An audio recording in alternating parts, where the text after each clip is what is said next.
warhaka, barkanmu da sake kasancewa tare da ku cikin shirin mu duba mu gani na wannan rana ta Asabar, 16 ga watan Shawwal, hijirar Annabi Rahma, tsira da amincin Allah su ƙara tabbata a gare shi daga Makka zuwa Madina na da shekara 1447, wacce ta yi daidai da 4 ga watan Afrilun shekara ta 2026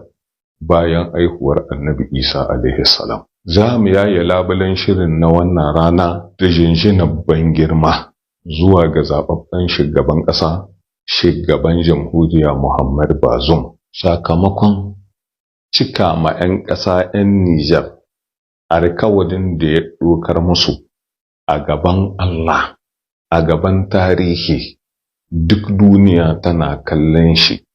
a wata ranar 2 ga watan Afrilun shekara ta 2021 da ta gabata, shekara 5 cif,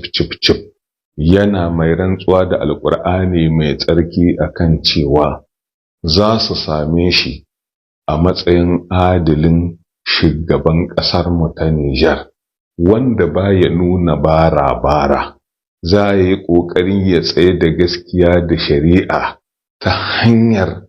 sakan ma ita kankanta shari'ar mara ba tare da ya yi mata katsalandan ba, kuma za ya shiga kafar wando guda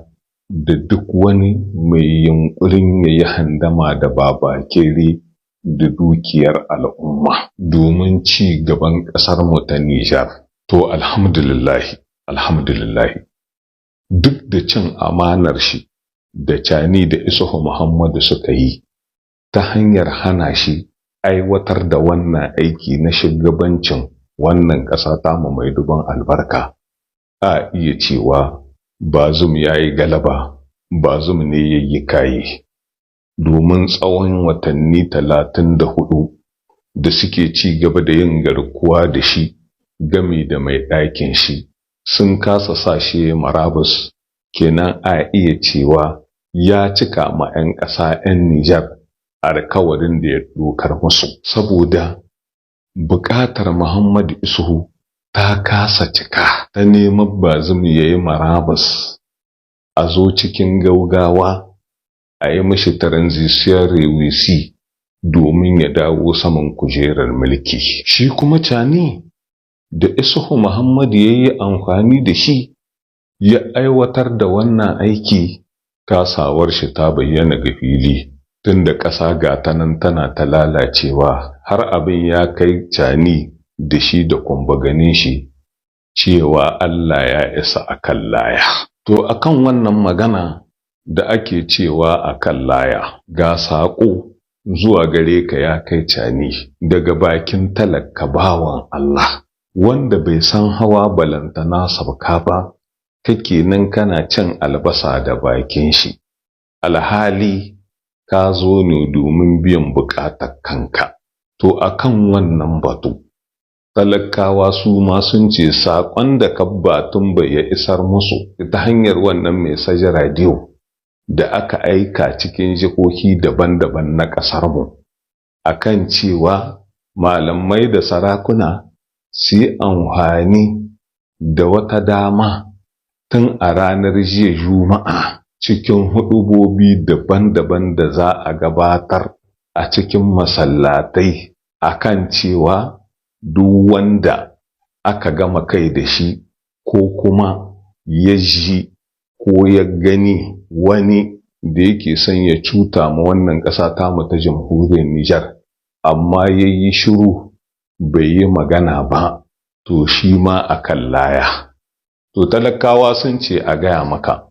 su ma sun ce akan laya ga dukkan wani ko wata da ya yi sanadiyar tsundumar ƙasar mu ta Nijar cikin wannan hali na gaba kura baya sayaki. Wani ko wata da aka yi amfani da shi, aka yi kwance-kwancin kwana, aka sharara ma talaka bawan Allah ƙarya ta hanyar kawo mishi nesa kusa, aka tayar da hankalin al'umma, aka hito cikin garuruwa daban-daban na ƙasarmu, ana kaɗe-kaɗe, ana raye-raye, ana ta saɓon Allah domin mu yi musu ɓadda idan 'yan kallo aka kwatanta musu cewa ai kakin ranar 2 ga watan Afrilun nan da ta gabata za a kawo hari cikin ƙasarmu ta Nijar. To akan wannan ƙarya da aka yi, aka tada hankalin al'umma, su ma talakawa sun ce cani a gaya maka akan laya. Duk waɗanda suke nan suna zagaye cikin ƙasarmu ta Nijar ta hanyar neman ɓata sunan zaɓaɓɓen shugaban ƙasa, shugaban jamhuriya Muhammad Bazoum, wanda duniya gaba ɗaya baki ɗinta ta shaidi cewa shi ne aka zalunta. Mu ma mun ce akan laya. Har ila yau, zuwa gare ka ya kai cani, talaka bawan Allah, wanda bai ci bai sha ba, bai ji bai gani ba, bai aiko ka ba, bai ce ka zo ka aiwatar da wannan aiki na mai da hannun agogo baya cikin ƙasarmu ta Nijar. Ya ce in kamance a tuna maka, dala biyu da ake amsa ba tare da amincewar shi ba, dala 20 da aka ce a amsa waranka, hatta ɗiyan ma'yan lakwal kuɗinsu na recreation, dala 20 da ake amsa, da kuɗin da ake amsa wajen mutane idan za su balaguro ko cikin mota ko cikin jirgi, in har ba a yi amfani da su ba ta hanyar da ta dace, kamar yadda aka ce ma mutane a'a waɗannan kuɗaɗe ana amsa su domin a sai ma jami'an tsaro FDS kinmu masu albarka makamai domin su ji daɗin yaƙar ta'addanci da masu yi ne. To in har waɗanga kuɗaɗe ba a sa su wurin da ya kamata a sa su ba, talakawa su ma sun ce akan laya. Uwaye da ƙannai da ɗiya da matan jami'an tsaro FDS kinmu masu albarka da ake kashewa saman filayen daga, amma a ɓoye ma 'yan ƙasa 'yan Nijar, hatta uwayensu, ɗiyansu gami da matayensu, ba a fitowa ga hili a gaya musu gaskiyar abin da dai ya faru, sai a yi musu turbuɗar walaƙanci cikin daji. To gaba ɗaya baki ɗayan waɗanga mutane, cani sun ce a gaya maka su ma a kan laya. Har ila yau, talaka bawan Allah, wanda ke rayuwa a cikin yankunan da tashe-tashen hankula ke ci gaba da wakana, sun ce a gaya maka su ma sun ce a kan laya. In har lokacin da 'yan ta'adda suka yi kuce cikin garuruwan nasu ta hanyar kwashe musu busashe ko amsar zakka ko kuma yunkurin raba su da rayuwarsu, in har hakan ta kasance aka ƙi zawwa su ma a ba su agajin gaugawa, sun ce a gaya maka sun ce a kan laya. Duk sojan da ya kamata a ce an same shi saman filin daga, amma ya komo cikin biro yana yin sata, aka tura 'yan ƙananan yara waɗanda ba su da wani cikakken koro da kuma ƙwarewa irin ta aikin soji. 'Yan ta'adda suna yi musu kashin gilla. Nan ma talakawan ƙasa sun ce a gaya maka sun ce a kan laya. Busashensu da ake halbewa ko kuma a kame da ƙarfi da yaji, sun ce duk wanda ya aiwatar da wannan aiki, ne a gaya maka sun ce a kan laya. Waɗanda suka saci dukiyar ƙasarmu ta Nijar, amma cani da shi da kumbaganin shi, suke nan suna ba su kariya irin ta musamman. Talakawan ƙasa sun ce a gaya maka sun ce a kan laya. Afar MDN Get, Mangarebun Get, Iranian Get, zinariya kilo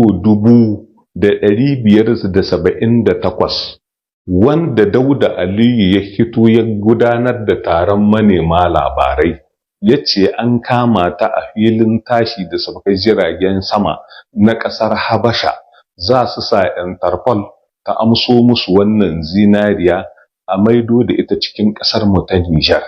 Amma daga baya cani ka fito kace ƙarya ce wanga zance babu shi sam da kuma mutanen da 'yan ƙasa 'yan Nijar sun tabbata da duk suna da hannuwa dumu-dumu wajen cin dukiyar ƙasarmu ta Nijar, amma kan lullube su, kacce musu 'yan kishin ƙasa ne amma jinjina musu. Nan ma talakawan ƙasa sun ce a kan laya ga mayya gasum